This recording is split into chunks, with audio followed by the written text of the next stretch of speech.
जय गुरुदेव। जय गुरुदेव। उसकी ब्राइटनेस केवल कम करना है। अनंत सत्ता के स्वामी, रूहों के सच्चे रहनुमा, युग महापुरुष, परम पूज्य परम संत बाबा जय गुरुदेव जी महाराज के श्री चरणों में कोटि कोटि नमन प्रणाम।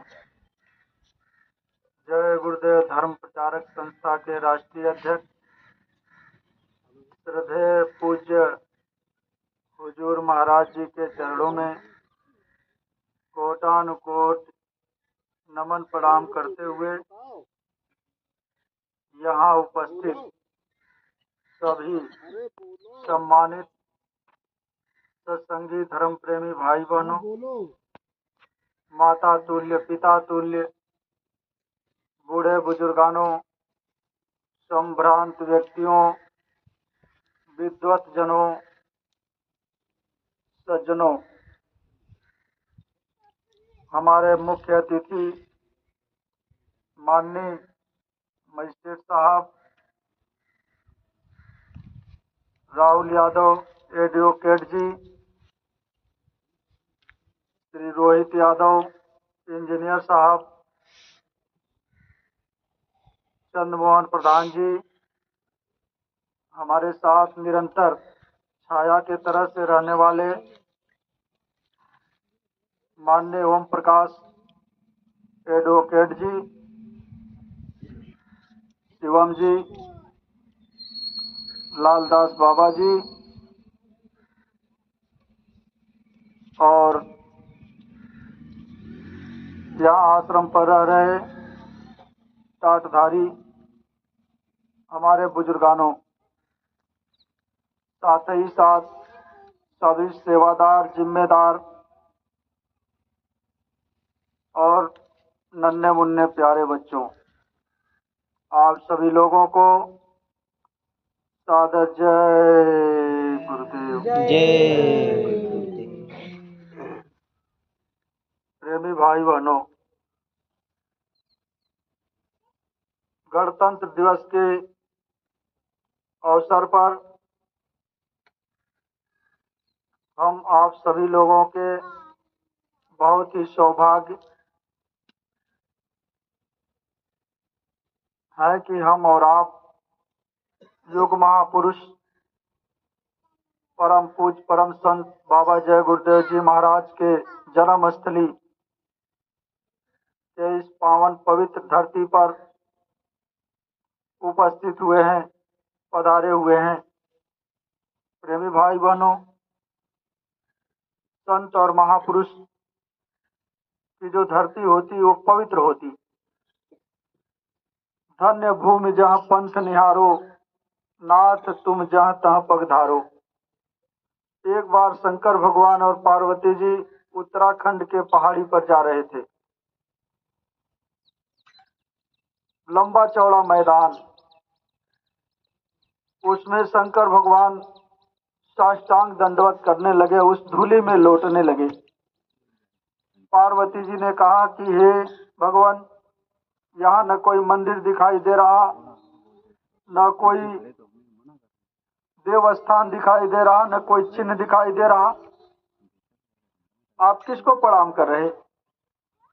शंकर भगवान ने कहा कि पार्वती या भूमि की बहुत बड़े हैं भाग, 10,000 वर्ष पूर्व संत रहे हैं जाग। इस धरती पर 10,000 पूर्व एक महात्मा विश्राम कर गए थे, इसलिए इस धरती की महिमा है। इस धरती पर मैं धूल में लूट लगा रहा।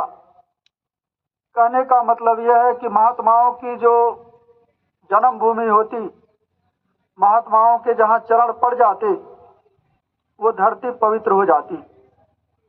और इस धरती पर, इस पावन और पवित्र धरती पर हमको और आपको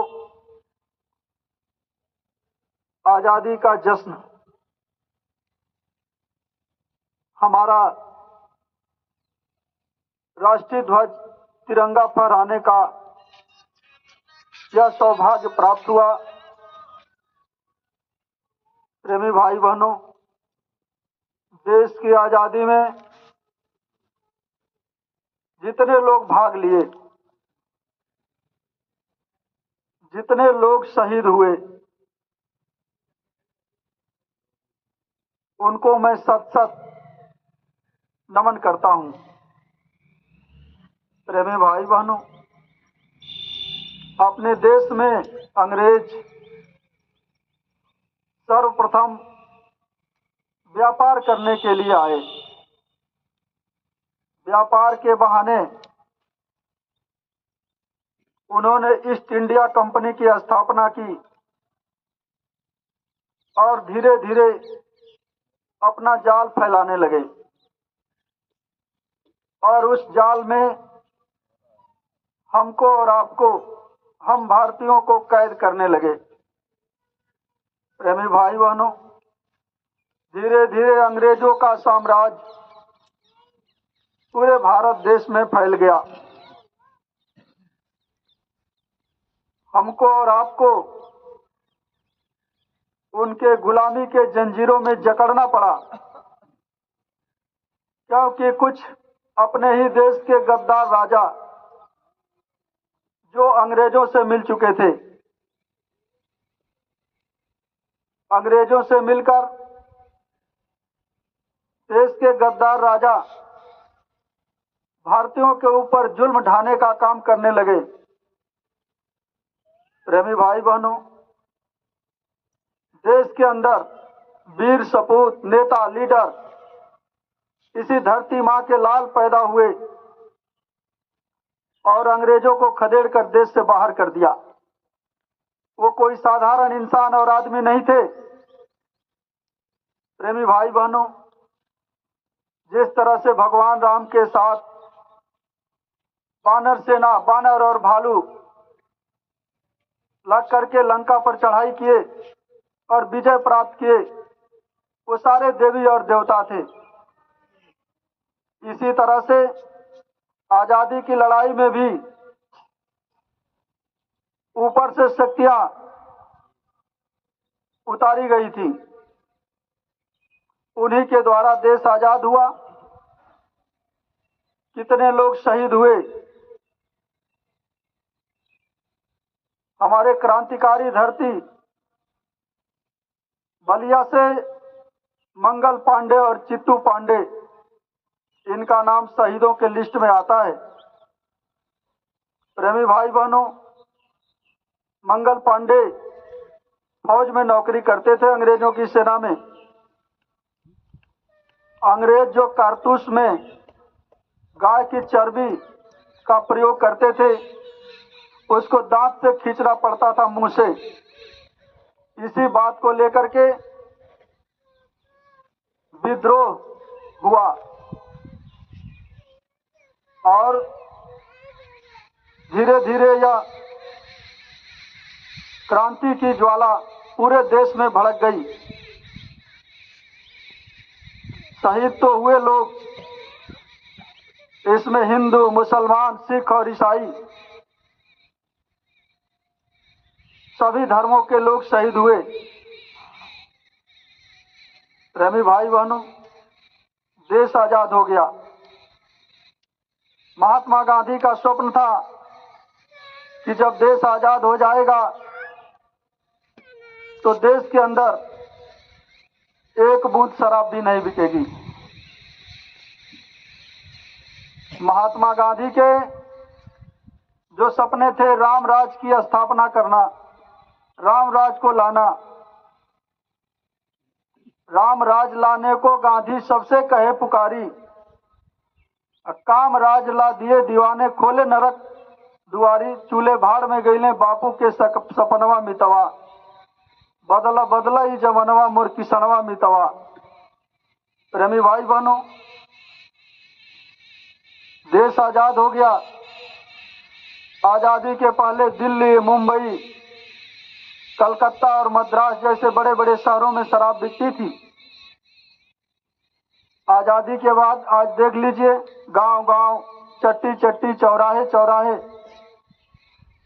शराब की दुकानें खुल गई।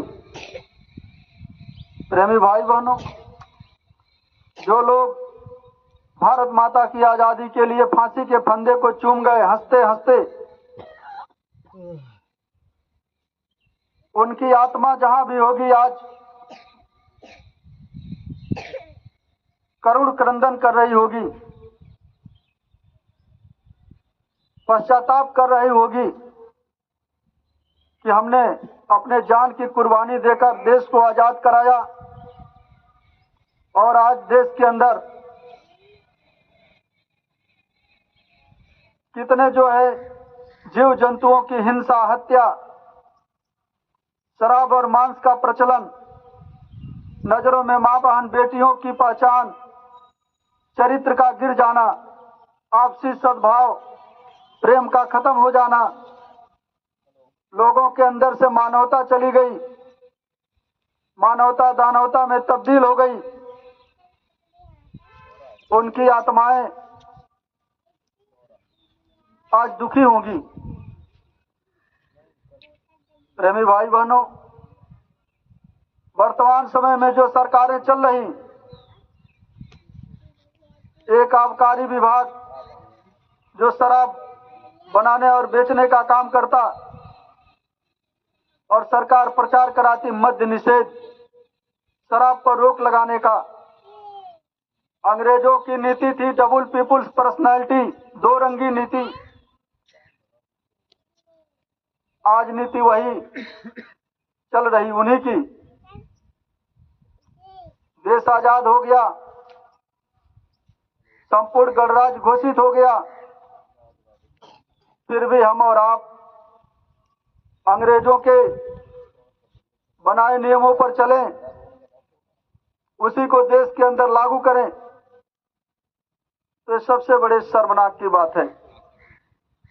प्रेमी भाई बहनों, ये किसान, मजदूर, गरीब जनता आज पीसी जा रही।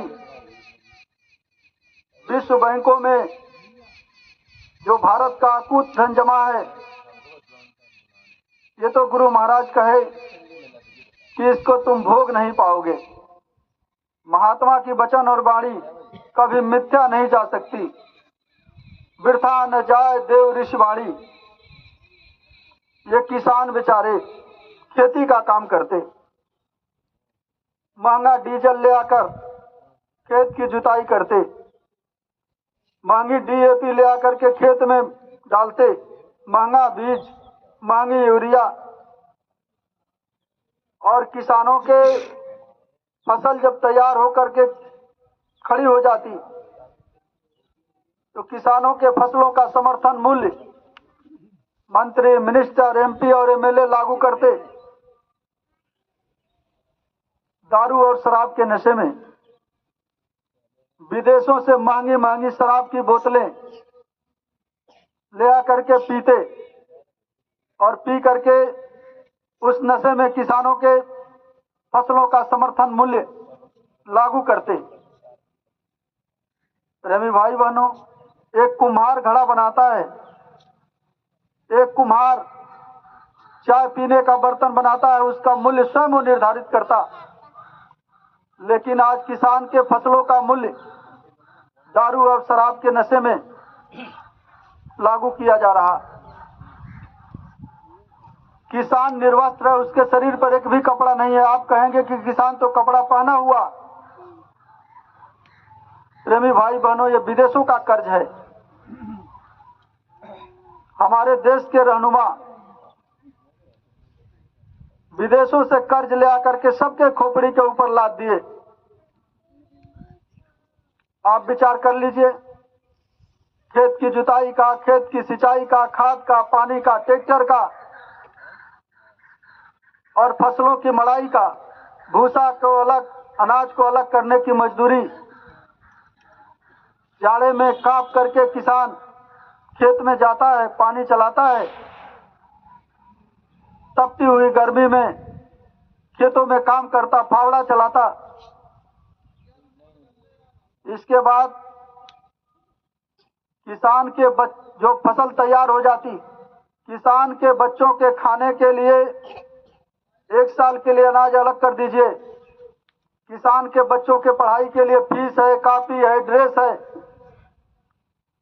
इसका हिसाब अलग कर दीजिए।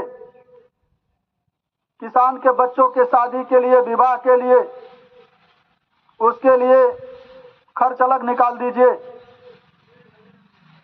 तो जिस तरह से किसान के फसलों का मूल्य लागू किया जा रहा,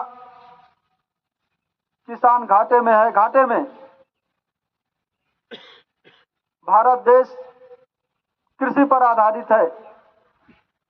गरीब और मजदूर आज पीछे जा रहे।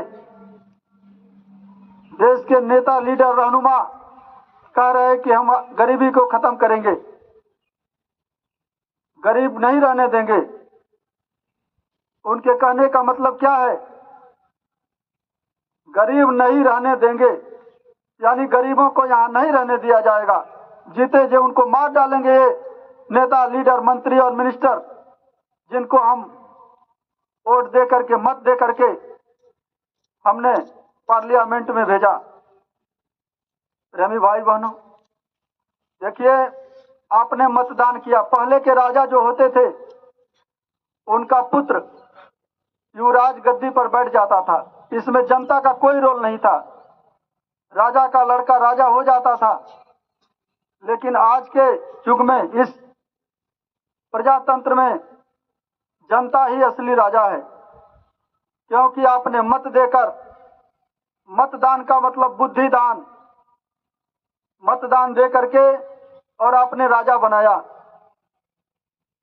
राजमद में अपने पद की महिमा, अपने पद के अहंकार में शराब पिएगा, मांस खाएगा, मां बहनों की इज्जत लूटेगा, तो इसका दोष आपको भी लगेगा। दान, देखिए, एक गौदान होता। गौदान किसी कसाई को दे देंगे, किसी जीव हिंसा हत्या करने वाले को अपने गौ को दान दे देंगे। यदि आपके गाय को काट देगा, हत्या कर देगा, तो दोष दान देने वाले पर पड़ेगा। दूसरा होता कन्यादान, जो अपने बेटी को किसी शराबी, कबाबी, जुआरी, व्यभिचारी के हाथ में दे देगा। जब बेटी को कष्ट होगा, वो रोएगी, तड़पेगी, चीखेगी, चिल्लाएगी, उसके गहने को गिरवी रख देगा। वो शराब में घोलकर सारे जमीन जायदाद, पैसा रुपया उसको डाइल्यूट कर जाएगा, पी जाएगा। जब आपकी बेटी रोएगी तो दोष माँ बाप को भी लगेगा। इसी तरह से मतदान, बुद्धिदान, मत का मतलब बुद्धि होता, विवेक। आपने विवेक का दान दे दिया। और आपने कैसे लोगों को दिया? शराबी को, कबाबी को, मांसाहारी को। मांस खाने की वजह से इनकी बुद्धि पशुवत हो गई। पशुओं के खून के कीटाणु अलग होते, आदमी के खून के कीटाणु अलग होते। पशुओं की दवा अलग कारखाने में बनती है, इंसान की दवा अलग कारखाने में बनती है। मांस खाने की वजह से बुद्धि पशुवत हो गई। पशुओं के नजरों में माँ, बहन, बेटियों की पहचान नहीं होती। उसी तरह से आज का मानव हो गया। हमारे परम संत बाबा जय गुरुदेव जी महाराज ने आध्यात्मिक क्रांति का बिगुल बजाया। इसमें कोई हिंसा, हत्या, मार काट का स्थान नहीं है। यह पीसफुल रिवॉल्यूशन है, एक वैचारिक क्रांति है। शांतिपूर्ण तरीके से लोगों के विचारों को बदलना। लोगों के विचार कैसे बदलेंगे?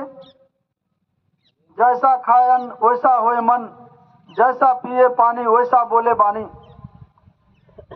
लोगों को शुद्ध और शाकाहारी बनाना, लोगों के अंदर आध्यात्मिकता को पैदा करना।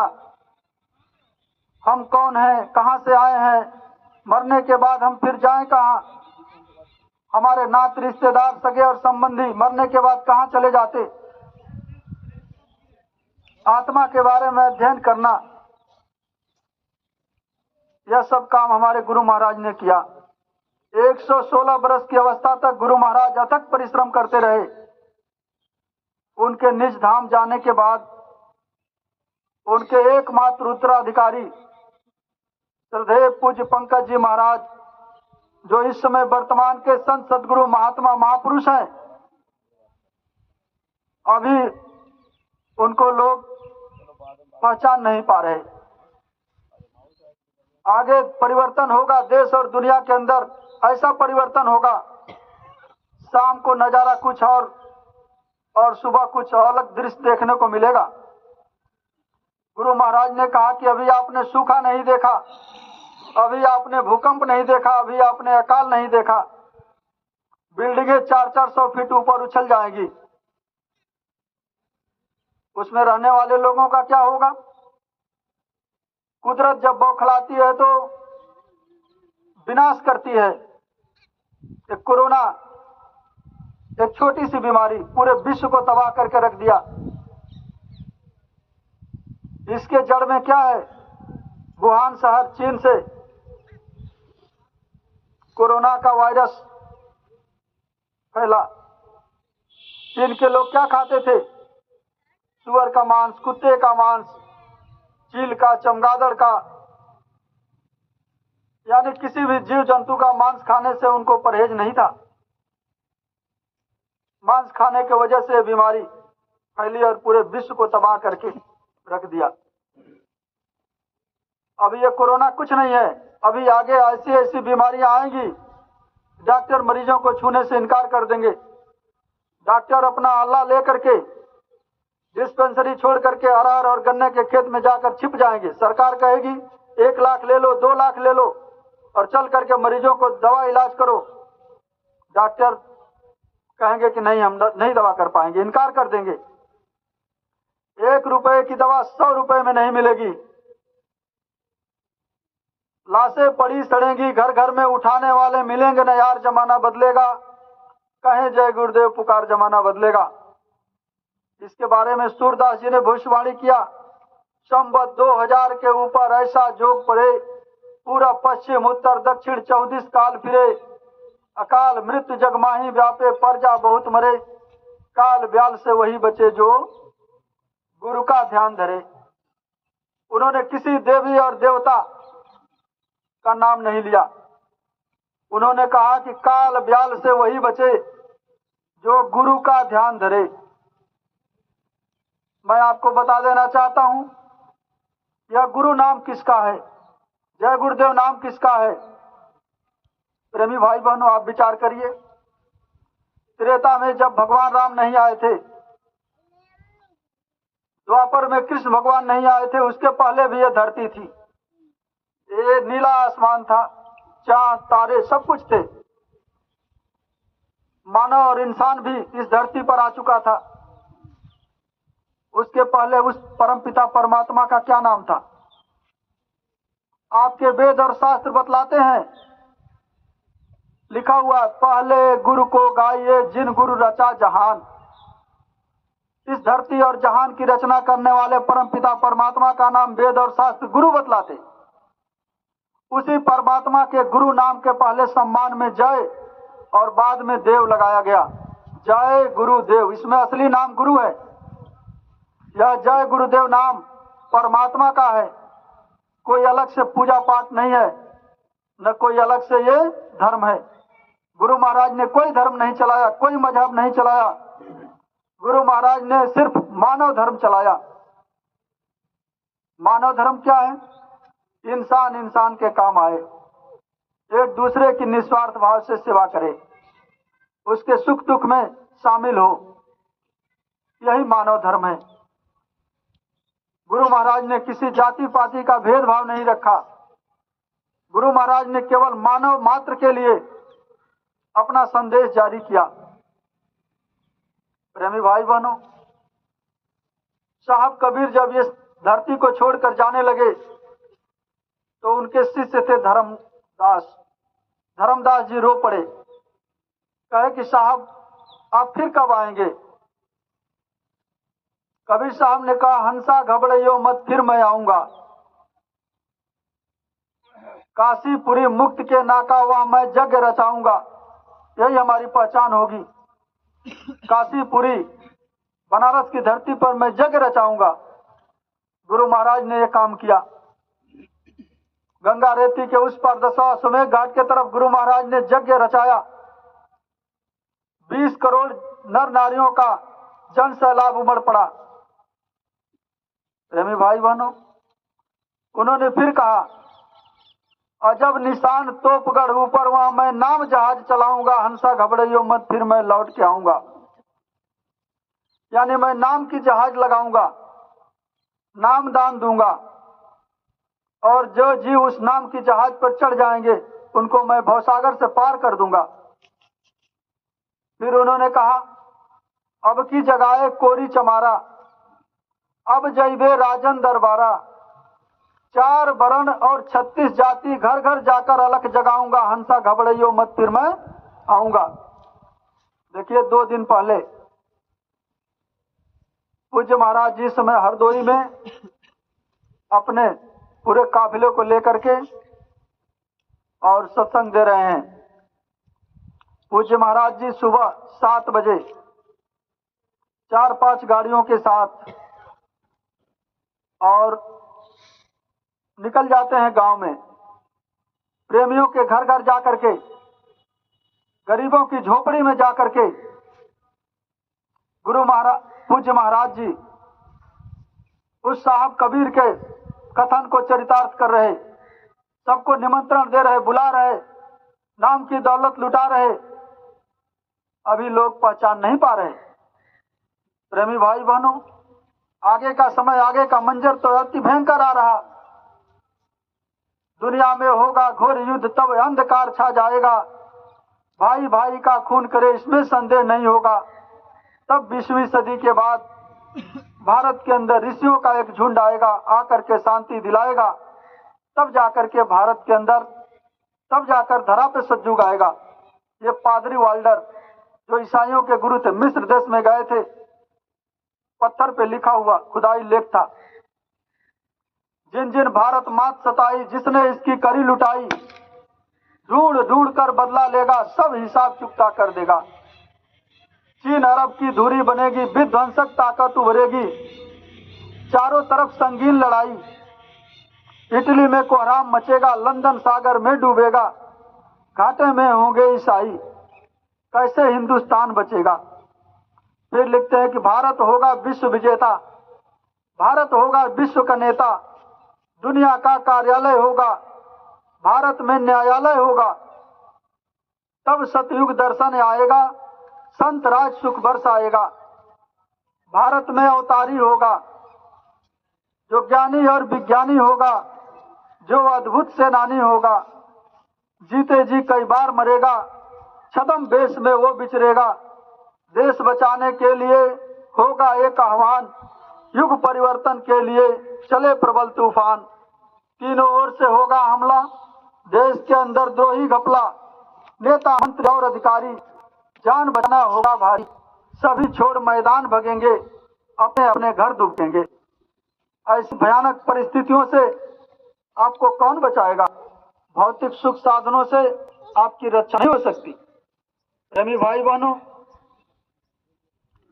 एक बार संत रविदास जी ने भविष्यवाणी किया, एक बार विदास ज्ञानी कहन लगे सुनो अटल कहानी, कलयुग बात साच ऐस होई, बीते 20 दोई, हर मावे सब स्वार्थ के काजा, बेटी बेच तजे कुल लाजा, नशा दिखावे घर में पूरा, मात बहन की पकड़े जूरा, अंडा मांस मछरिया खई है, भिक्षा करत पाप कमई है, जबरी करिए भोग विलासा, सज्जन मनत होई निराशा, अपने पद को मार भगई है, पर प्यारे को गले लगई है, कर्म देख पृथ्वी फट गई है, अंबर भी दरारे खई है, अति भीषण क्रांति की ज्वाला, तामे कूद पड़े मतवाला, जब देश आजाद हो गई है, वह सती जाकर छिप गई है, धरे वेश साधु का न्यारा, सत्य धर्म का करे प्रचारा, बलकल का वस्त्र पहने है, ऐसा मंदिर एक बनवई है, जो भूमंडल पर कहीं न दिखाई है, पंचम कलश अनोखी मूरत, झंडा श्वेत सुरीली सूरत,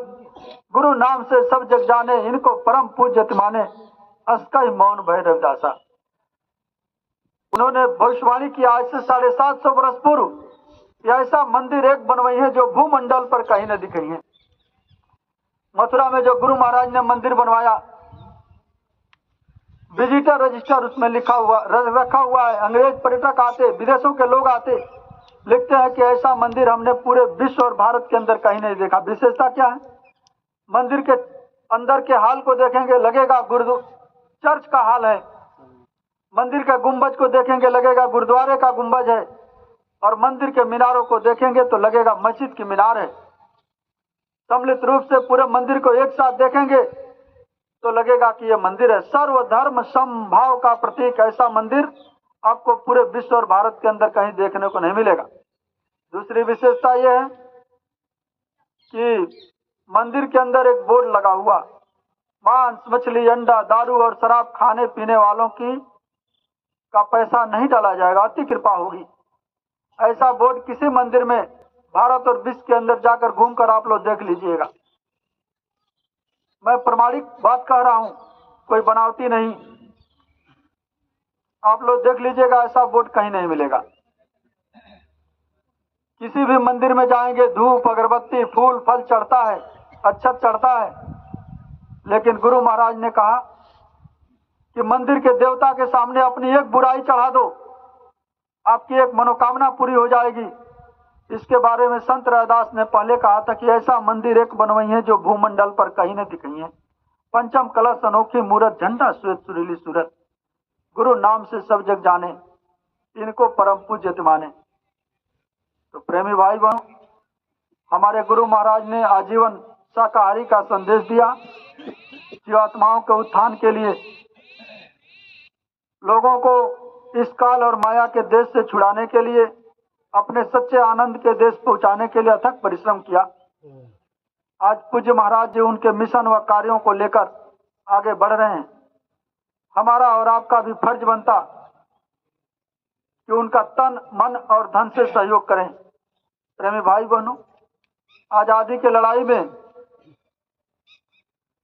नेताजी सुभाष चंद्र बोस आजाद हिंद फौज का गठन किए। अंग्रेजों से लड़ाई लेने के लिए पैसे की जरूरत पड़ती थी, बम बारूद और बंदूकों की जरूरत पड़ती थी। जब मजबूरी आ गई तो भारत की एक लेडीज महिला ने, उसका बाप बड़ा सेठ था, पैसे रुपए उसके पास बहुत थे, उसने अपने घर में ही डाका डलवा दिया। उसके ऊपर दोष भी नहीं आएगा, और आजादी की लड़ाई में जो काम चल रहा इसमें सहयोग के लिए उसने ऐसा काम किया। प्रेमी भाई बहनों, हमको और आपको भी धर्म के काम में सहयोग देना है। ये पूरा देशव्यापी वैचारिक क्रांति, लोगों के विचारों में बदलाव ले आना, ये सब काम महात्मा करते हैं। महात्मा टूटे हुए दिलों को जोड़ने का काम करते। महात्मा कितने बिगड़े लोगों को बदल दिए। वाल्मीकि जैसे रत्नाकर डाकू को सप्त ऋषि जंगल में मिले और उनको बदल दिए। वाल्मीकि भाई ब्रह्म समाना, ब्रह्म का दर्जा उनको मिला। अंगुलीमाल डाकू को महात्मा बुद्ध बदल दिए। हमारे गुरु महाराज ने तो हजारों हजार डकैतों को, हजारों हजार अंगुलीमालों को और हजारों हजार रत्नाकर डाकुओं को बदल डाला। मैं गुरु महाराज के चरणों में, पूज्य महाराज जी के चरणों में कोट कोट नमन करते हुए अपने वाणी पर विराम दे रहा हूं। यदि हमारे कहने में कोई भूल चूक या त्रुटि हो गई होगी तो हम तो सबसे छोटे हैं, और हमारे त्रुटियों को आप लोग क्षमा करेंगे। जय जय